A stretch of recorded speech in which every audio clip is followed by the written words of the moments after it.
Olemme tässä mittaamassa koivujen mahlasatoa. Tässä on tällainen pieni rannassa sijaitseva koivikko, jossa nyt toista vuotta mitataan paljonko 3 eri kokoista koivua tuottaa mahlaa. Ja nyt on kausi jo edennyt aika pitkälle. Mahlasato on alkanut jo vähenemään näistä koivuista. Edellisen kerran tämä on mitattu 3 päivää sitten tämä koivun tuottama mahla ja nyt mitataan uudelleen. Tässä meillä on mittausämpäri, johon puusta tulee letku ja avataan se ämpäri näin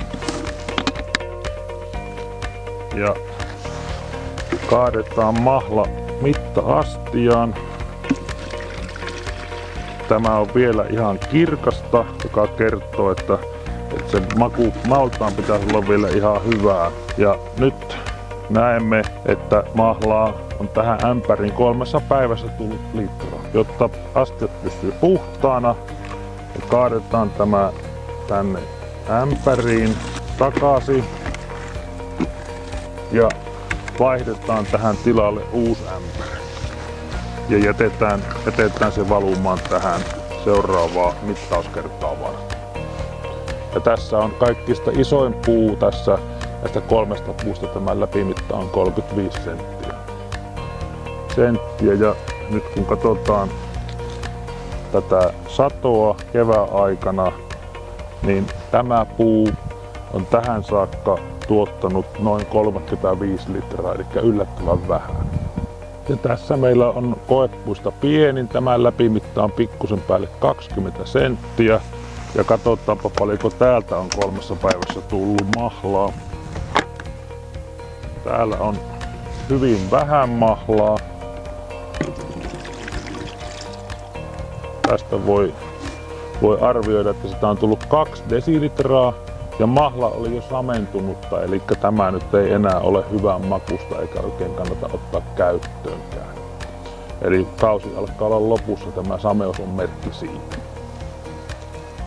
Kaadetaan mahla pois. Tämä puu on tämän kevään aikana tuottanut vaan 12 litraa mahlaa. Ja viime keväänä tämä tuotti selkeästi enämpi, eli sen viime kevään aikainen sato oli semmoinen 45 litraa tästä puusta.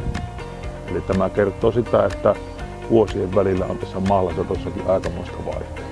Tämä tuotti heti niin kuin kauden alussa huhtikuun 5-8 päivä tuotti korkeimmat sadot ja sitten se rupesi, kun ilmat kylmeni, niin sitten se sato pieneni ja se ei ole sitten vironnut se sato oikeastaan sen jälkeen enää ollenkaan. Että on tuottanut vain 0,5 litraa.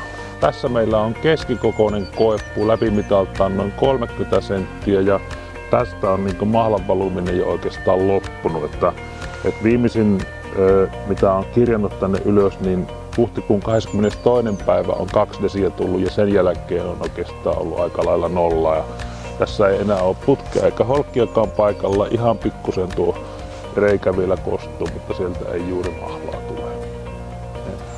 Kausi on ohitte tässä ja tämän puun tämän vuoden sato on vain 7 litraa.